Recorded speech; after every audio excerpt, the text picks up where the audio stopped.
Shiva బాంబేలోని business ని కన్నన్కి అప్పగించి లంబుతో కలిసి నిరంజన్ కోసం చెన్నై బయలుదేరతాడు. చెన్నైలోని ఒక ఐలాండ్లో నిరంజన్, అనురాధ మెహ్రా శివని అంతం చేయడం గురించి డిస్కషన్ చేస్తూ ఉంటారు. బాంబే నుంచి చెన్నై వచ్చిన శివ కారులో వెళ్తూ ఉంటే ఆ మిడ్ నైట్లో ఓ కారు ఒక పిల్లాడిపైకి దూసుకెళ్లడం గమనించిన శివ గాలిలో రివ్వున పరిగెత్తుకుంటూ వెళ్లి ఆ పిల్లాడిని పట్టుకుని ఆ అబ్బాయిని కార్ ఢీకొట్టకుండా ఆపేస్తాడు. ఆ కార్ అతను శివని చూసి సడన్ గా బ్రేక్ వేస్తాడు. కార్ డివైడర్ కి తగిలి ఆగిపోయింది. కళ్ళు కనిపించడం లేదా? ఇంత పెద్ద కార్ వస్తుంటే అని వెంటనే కార్ దిగిన వ్యక్తి శివ మీద అరుస్తున్నాడు. అతను రోలెక్స్ వాచ్ పెట్టుకుని ఆడంబరమైన డ్రెస్ వేసుకున్న యంగ్ మ్యాన్. ఆ కార్ వెంటే వచ్చిన 4-5 రేసింగ్ కార్లు కూడా ఆగిపోయాయి. చాలా మంది యంగ్ గా ఉన్న అబ్బాయిలు, అమ్మాయిలు కార్ దిగి అందరూ శివ వైపు చూస్తున్నారు. శివ క్రూయల్ లుక్స్ తో వాళ్ళ వైపు సీరియస్ గా చూస్తూ ఉన్నాడు. ఇప్పుడు కనుక నేను రాకపోయి ఉంటే 200 కిలోమీటర్ల వేగంతో వస్తున్న ఆ స్పోర్ట్స్ కార్ ఆ పిల్లాడిని తొక్కించుకుంటూ వెళ్ళేది. ఆ పిల్లాడు అక్కడికక్కడే చనిపోయేవాడు. నేనింకా ఆ పిల్లాడిని కాపాడాను. వాడినే వనకముందే వాడే ముందొచ్చి నన్ను తిడుతున్నాడేంటి అని అనుకున్న శివ స్కూల్ యూనిఫామ్లో ఉన్న ఆ పిల్లాడిని చూస్తూ, నీ పేరేంటి బాబు? ఇక్కడెందుకు ఒంటరిగా ఉన్నావు అని అడిగాడు. నా పేరు ఆర్యవర్ధన్ అన్నయ్య. నేను నా పేరెంట్స్తో కలిసి ఇప్పుడే ఫ్లైట్ దిగాను. చూసుకోకుండా ఇక్కడ తప్పిపోయాను అని అప్పటికే కార్ వల్ల భయపడిపోయిన ఆ చిన్న పిల్లాడు భయంతో వణుకుతూ అన్నాడు. ఓ గాడ్, వీళ్ళంతా నిజంగా చెత్త. ఈ చెత్త అంతా ఎక్కడి నుంచి వస్తారు? అనవసరంగా వీళ్ళ వల్ల మన రేసింగ్ ఆగిపోయింది. మిడ్ నైట్ కూడా మనల్ని ప్రశాంతంగా ఎంజాయ్ చేయనివ్వట్లేదు అని సన్ గ్లాసెస్ పెట్టుకున్న ఓ స్ట్రాంగ్ పర్సన్ అన్నాడు. ఇప్పుడే ఫ్లైట్ దిగి చెన్నై చూడటానికి పల్లెటూరు నుంచి వచ్చిన వేస్ట్ ఫెలోస్. నిజంగా ఈరోజు మీ అదృష్టం బాగుంది. లేదంటే మా కార్ల కింద ఆ పిల్లాడు నలిగిపోయేవాడు అని నోట్లో సిగరెట్ పెట్టుకున్న ఓ అమ్మాయి అన్నది. వాళ్ళ మాటలతో శివ కోపంగా గుంపు వైపు చూశాడు. ఆ గుంపులోని అమ్మాయిలు, అబ్బాయిల కళ్ళు ఎరాటిక్గా, చాలా ఫ్లోటియాగ్గా ఉన్నాయి. వాళ్ళు కొంచెం కన్ఫ్యూజ్డ్గా చూస్తున్నారు. మీరు డ్రింక్ చేశారు కదా? డ్రింక్ చేసి డ్రైవ్ చేయడం నేరం. అలాంటిది మీరేకంగా రేస్ చేస్తున్నారు. దీనివల్ల ఎంత ప్రమాదం జరుగుతుందో తెలుసా? ఈరోజు ఈ బాబు చనిపోయి ఉంటే మీ లైఫ్స్ ఇక్కడితో ఆగిపోయేవి అని కోపంగా అన్నాడు Shiva. This is none of your business. నేనేమి నిన్ను ఢీ కొట్టలేదు, లేదంటే ఇంకెవరినైనా ఢీ కొట్టి చంపలేదు. హీరో కావాలంటే ఎక్కడికైనా వెళ్ళి చూపించుకో, నా దగ్గర కాదు. పెద్ద పల్లెటూరి బాయ్తులా ఉన్నావు. నేనొకవేళ ఆ చిన్నపిల్లాన్ని చంపితే చంపేస్తాను.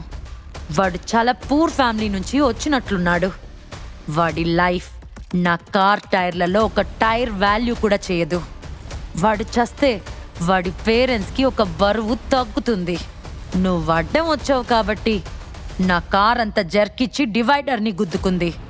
ఒక్కవేళ నా కార్ ఏమైనా డ్యామేజ్ అయితే, ఆ డ్యామేజ్లో నాకేమైనా దెబ్బలు తగిలుంటే ఏం చేసేవాడివి? ఇంత చవకబారు జీవితాల కోసం నువ్వు నన్ను ప్రమాదంలో నెట్టావు. నేను నిన్ననాలి, నువ్వు నన్ను కాదనాల్సింది. అసలు నాకు కనుక దెబ్బలు తగిలుంటే నీ ఫ్యామిలీ మొత్తం చచ్చిపోయేది. నీ అదృష్టం. నేను బానే ఉన్నాను. నీ చేతిలో ఉన్న ఆ పిల్లాడు బానే ఉన్నాడు. మూసుకొని ఇక్కడి నుంచి వెళ్ళు అని చిరాగ్గా అన్నాడు లాంబోర్గిన్ డ్రైవ్ చేసిన అబ్బాయి. నువ్వు మాట్లాడేది కరెక్ట్ కాదు అని వితౌట్ ఎక్స్ప్రెషన్స్తో అన్నాడు శివ. ఆ వ్యక్తి పెదవి విరిచి అధికారంతో చూస్తూ, నేనొక rich family, poor family member గురించి మాట్లాడుతున్నాను. మిమ్మల్ని ఇద్దరిని చూస్తుంటే పల్లెటూరి బాయ్తుల్లా ఉన్నారు. పేదవాళ్ళలాగా కూడా కనిపిస్తున్నారు. మీరు నన్ను తగ్గించగలిగే క్వాలిఫికేషన్ ఉందా అని అన్నాడు ఆ అబ్బాయి. హరీష్, అతను రీజనబుల్గానే మాట్లాడుతున్నాడు. నేను అతన్ని డీల్ చేస్తాను అని తన దెబ్బలు చూపిస్తూ అన్నాడు బలమైన అబ్బాయి. మేమెవరో నీకు తెలుసా? నీకు మురుగేషన్ కార్ కంపెనీ గురించి తెలుసా అన్న వాళ్ళల్లోని ఒక బట్టతల మనిషి ఓ క్షణం ఆలోచించి, ఈ హర్షిత మురుగేషన్, హరీష్ మురుగేషన్ ఫాదర్ మురుగేషన్ కార్ కంపెనీకి బాస్. అండ్ అతనికి ఇంకా చాలా కంపెనీలు కూడా ఉన్నాయి. ఈ airport road professional racing track అని అందరికీ తెలుసు. నువ్వు ఈ చిన్నపిల్లాడు కళ్ళు లేకుండా రోడ్డు మీదకి వచ్చినందుకు మిమ్మల్ని చంపినా తప్పులేదు అని అన్నాడు. శివముఖం కూల్గా ఇండిఫరెంట్గా ఉంది. లంబో, డానీకి కాల్ చేసి మురుగేషన్ కంపెనీ బాస్ ఎవరో తెలుసుకో అని అన్నాడు శివ. లంబో సీరియస్గా వాళ్ళ వైపు చూస్తూ మొబైల్ తీసి డానీకి కాల్ చేశాడు. ఆ అమ్మాయిలు అబ్బాయిలు అందరూ రిచ్ ఫ్యామిలీస్కి చెందిన వాళ్ళు. ఇలా అర్ధరాత్రి వరకు డ్రింక్ చేస్తూ డ్రగ్స్ తీసుకుంటూ రోడ్లపై తిరగటం వాళ్ళకి అలవాటు. సో చెన్నైలో వాళ్ళ బ్యాక్గ్రౌండ్ ఏమీ తక్కువ కాదు అని తెలుస్తోంది. మీరు మాతో ఫైట్ చేయలేక వేరే వాళ్ళని పిలుస్తున్నారా? అయితే మీరు ఖచ్చితంగా చావు కోసమే చూస్తున్నారు అని శివని కొట్టడానికి చేయి లేపాడు బట్టతల మనిషి. యువతల ఎత్తిన చేతిని గట్టిగా బిగించి మణికట్టుని మెలితిప్పి నేలకేసుకొట్టాడు లంబో. వెంటనే ఆ వ్యక్తి గాల్లో 2 రౌండ్లేసి రోడ్డుపై దబ్బున పడి రక్తాన్ని కక్కుకున్నాడు. వెంటనే అక్కడున్న అందరూ ఒక్క క్షణం షాక్ అయ్యారు. ఆ కింద పడ్డ బట్టతల మనిషి, హరీష్, వీడెవడో నన్ను కొట్టడానికి ధైర్యం చేస్తున్నాడు, వీడిని చంపేసేయ్ అని గట్టిగా అరిచాడు.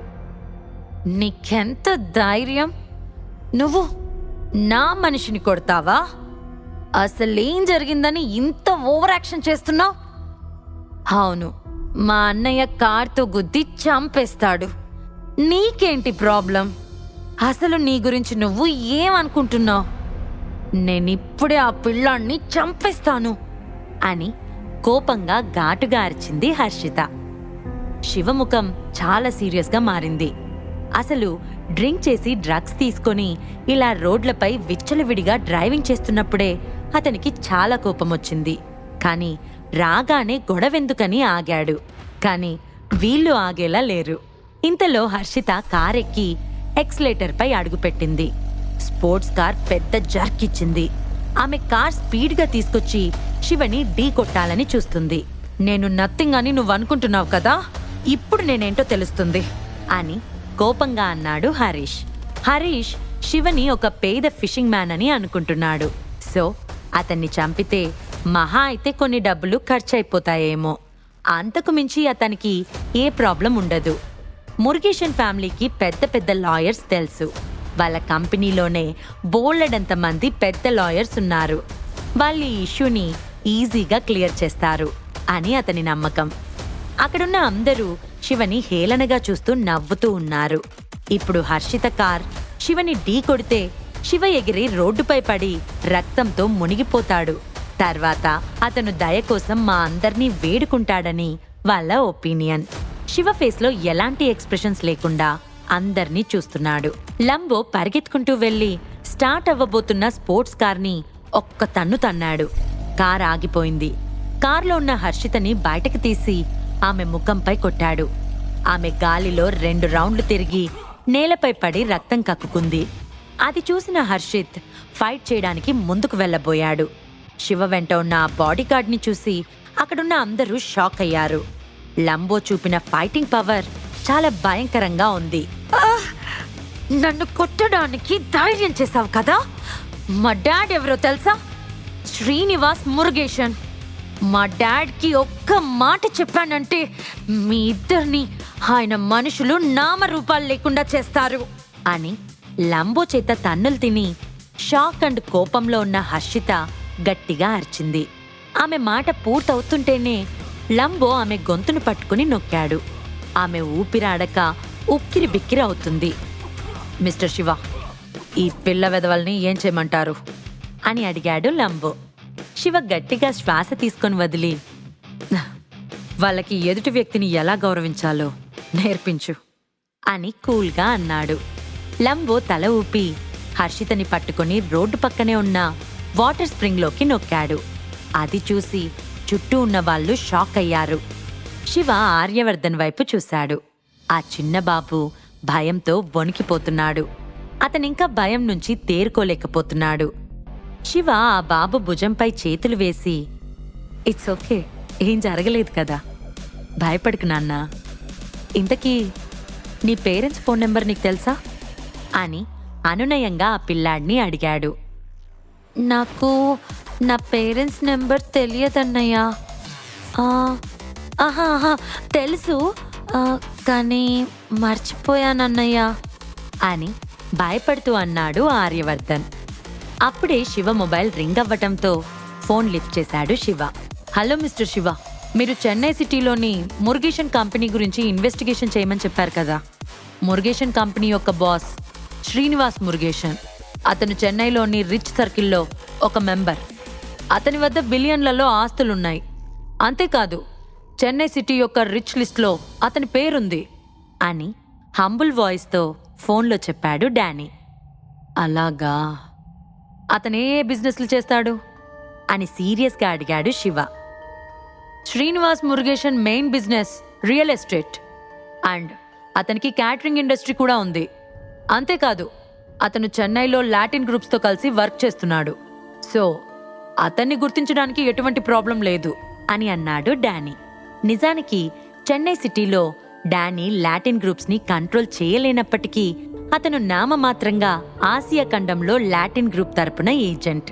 ఈ ఐడెంటిటీతో అతను చాలా విషయాల్ని హ్యాండిల్ చేయొచ్చు. అండ్ చెన్నైలో అతనికి కొంత పవర్, రీసోర్సెస్ కూడా ఉన్నాయి. ఇంతలో శివ డానీతో ఏదో మాట్లాడబోతుంటే బ్లాక్ కలర్ మేబ్యాక్ కార్లు దూరం నుంచి హారన్ మోగిస్తూ వస్తున్నాయి. శివ ఫోన్ కట్ చేసి అటుగా చూశాడు. బ్లాక్ గార్డ్స్ భయంకరమైన ఎక్స్ప్రెషన్స్తో కార్స్ దిగారు. వాళ్లల్లో హౌస్ కీపర్ అయిన ఫనీ ముందుకొచ్చి, యువరాజ ఆర్య, మీరిక్కడెందుకున్నారు? ఆర్ యు ఆల్ రైట్ అని ఆందోళన నిండిన స్వరంతో ఆర్యవర్ధన్ని పట్టుకొని ఆ వెంటనే మీరెవరు అని శివ వైపు చూశాడు. అంకుల్, నేనిప్పుడే దారి తప్పిపోయాను. నేనిక్కడికి రాగానే ఆ కార్స్ నన్ను ఢీకొట్టబోయాయి. అప్పుడు ఈ అన్నయ్య నన్ను సేవ్ చేశాడు అని అన్నాడు ఆర్యవర్ధన్. ఆ ఓల్డ్ మ్యాన్ తల ఊపి ఆర్యవర్ధన్ని తన పక్కకి లాక్కొని శివ వైపు చూస్తూ, మీ హెల్ప్కు thank you so much sir. Situation settle అయ్యాక నేను మీతో మాట్లాడతాను అని అన్నాడు. శివ తల ఊపాడు. ఆ ఓల్డ్ మ్యాన్ తన బాడీగార్డ్తో, వెంటనే ఈ స్టూపిడ్ డాగ్స్ రేసింగ్ కార్స్ అన్నిటినీ సీజ్ చేసి వాళ్ళందర్నీ అరెస్ట్ చేయండి అని అన్నాడు. వెంటనే షూట్ బాడీగార్డ్స్ అంతా పరిగెత్తుకుంటూ వెళ్ళి వాళ్ళకి పంచెస్ ఇచ్చారు. 2-3 దెబ్బలకి అంతా కదలలేక నేలపై పడిపోయారు. లంబో ఇంకా హర్షితని వదల్లేదు. శివ ఏమైనా ఆర్డర్ వేస్తాడేమో అని వెయిట్ చేస్తూ ఉన్నాడు. శివ లైట్ వేలో, తనని వాళ్ళకి అప్పగించండి, వాళ్లే డీల్ చేస్తారు అని అన్నాడు. ఆర్యవర్ధన్కి డిఫరెంట్ ఫ్యామిలీ బ్యాక్గ్రౌండ్ ఉన్నట్లు తెలుస్తోంది. సో వాళ్ళ ఫ్యామిలీకి సంబంధించిన వాళ్ళు వచ్చినందున సిచ్యువేషన్ వాళ్లే హ్యాండిల్ చేయాలన్నది శివ యొక్క ఒపీనియన్. లంబో చేత తన్నులు తిన్న హర్షిత లంబో వదిలేయటంతో రోడ్డు మధ్యలో పడిపోయింది. హౌస్ కీపర్ ఫనీ శివ లంబో వైపు చూశాడు. అతని ముఖం సస్పెన్స్ ఎక్స్ప్రెషన్స్తో ఉంది. లంబో యొక్క పర్ఫార్మెన్స్ చూశాక శివ నార్మల్ పర్సన్ కాదని ఫనీకి అనిపించింది. ఈ ధనవంతులైన సెకండ్ జనరేషన్ పిల్లలు డ్రింక్ చేసి పార్టీలు చేసుకొని కార్ రేసింగ్ చేసుకుంటూ ఇలాంటి టైంలో విచ్చలవిడిగా తిరుగుతున్నారు. అదే వయసు గల ఈ వ్యక్తి చాలా గొప్ప వ్యక్తి అని తెలుస్తుంది. ఎవరై ఉంటారు అని దీర్ఘంగా శివ వైపే చూస్తూ ఉన్నాడు ఫనీ. శ్రీనివాస్ మురుగేషన్ ఎవరు? చిన్నారి ఆర్యవర్ధన్ బ్యాక్గ్రౌండ్ ఏంటి? చెన్నైలో శివ చేయబోయే పనులలో ఇటు మురుగేషన్ ఫ్యామిలీ, అటు వర్ధన్ ఫ్యామిలీ ఏ విధంగా పార్టిసిపేట్ చేస్తారు? శివ నిరంజన్ని ఏ సిచ్యువేషన్లో కలవబోతున్నాడు? ఈ ప్రశ్నలకు సమాధానాలు తెలుసుకోవాలంటే నెక్స్ట్ ఎపిసోడ్ వినాల్సిందే. క్రింద ఇచ్చిన లింక్ ని క్లిక్ చేసి పాకెట్ ఎఫ్ఎం యాప్ ని ఇన్స్టాల్ చేసుకోండి. Stay tune to pocket FM.